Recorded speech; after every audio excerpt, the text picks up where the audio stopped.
August 2003, and at the National Championships of the Scottish Endurance Riding Club, the first classes are setting off early on Saturday morning. There are a total of 15 classes. The first class to set off will do 100 miles in 2 days. They have to cover 50 miles today and then set off tomorrow and do another 50.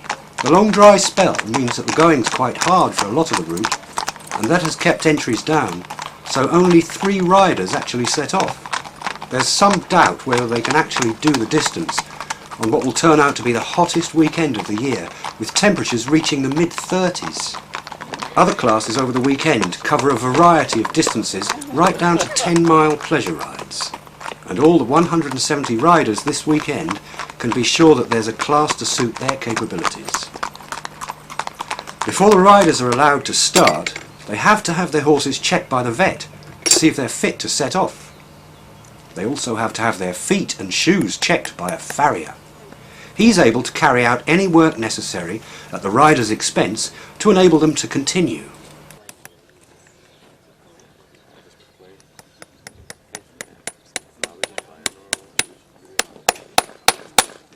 It's helpful if riders have a spare set of shoes prepared by their own farrier.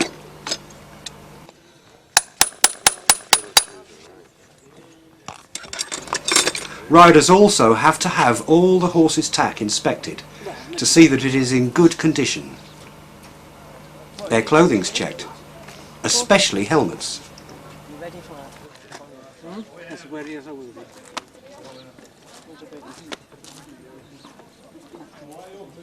Okay. Alright, good. Thank you. Karen explains what equipment the riders can carry as she gets herself and her Arab stallion Diomede ready for their ride. Kit. All safety kit.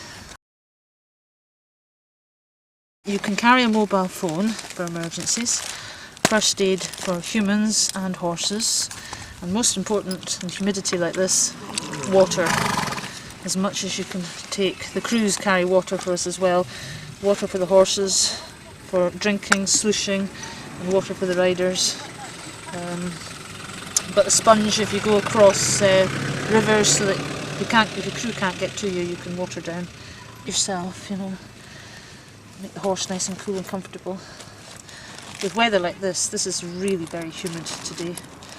And it was, what, 33 degrees yesterday. Most important, the map, so we don't get lost. And normally, this fastens around here, but yesterday we did 30 miles and this has happened. A little bit of encouragement.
Out on the course, it becomes obvious that water will play a big part in the weekend's event.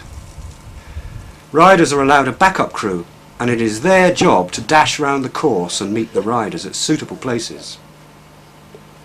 They then have to water the horses down and provide food for horse and rider as required. Crews can carry 60 to 70 gallons of water and go through it all during the day. Crewing also means that all the family can become involved in the event, or friends can come along and have a day out in the country. Being part of a crew gives you that sense of purpose, that feeling of belonging to something as you help your horse and your rider to a hopefully successful completion of a ride, no matter what the distance.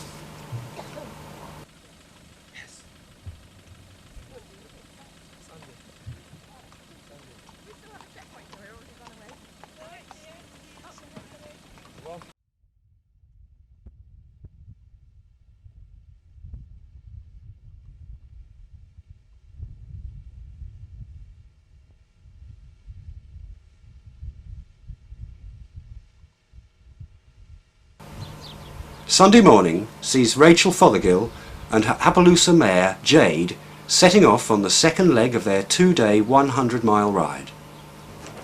Being the only remaining competitor in this class, Rachel will have to rely on her intimate knowledge of her horse and her own capabilities to correctly set the pace. This is the knowledge that can only be gained from long hours spent with the horse.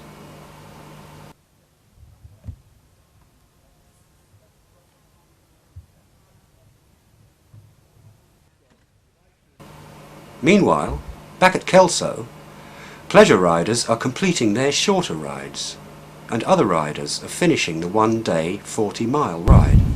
Welcome home, well done. Hill Border with Lomond. Oh, what? Slightly past the bit. You're past the bit. You're going over, you were going straight. That side. The proper bit of grass. Smart bit of grass. Well done, Tony. Welcome home. Well, we can't go any further, that's as far as we're allowed. 10 miles away, Rachel and Jade are looking strong as they prepare for the final push to the finish.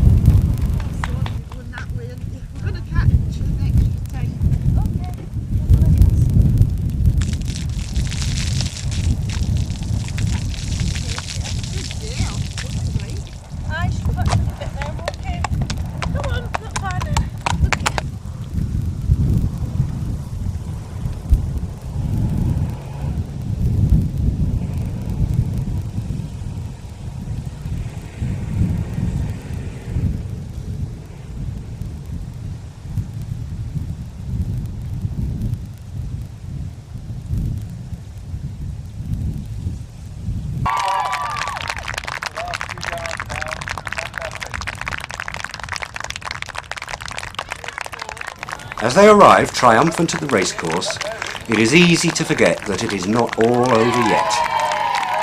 Like all the other riders who've taken part this weekend, they now face perhaps the most nerve-wracking part of their ride, the vet inspection.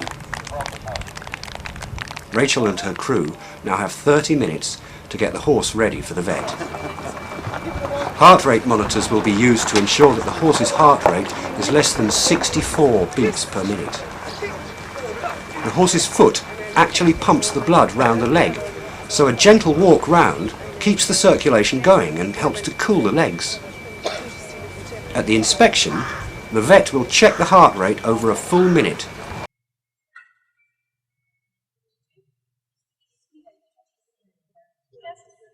Watch the horse being trotted to see if it looks lame, and check the legs for any hot spots that could indicate joint problems, and generally see if the body's condition is satisfactory. The vet will also check for cuts and bruises, especially around the mouth where the bit goes. Jade apparently hates bits intensely, so Rachel uses a bitless bridle. Every horse at the event has to go through this inspection before the start and again at the finish. The longer the ride and the more vets you meet. Rachel and Jade have had to go through this 8 times during their event.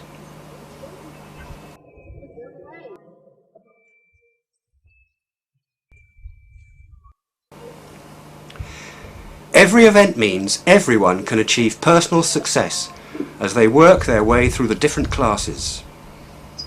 Endurance riding is one of the fastest growing equestrian sports in the country, providing an opportunity for the true amateur to reach the very top.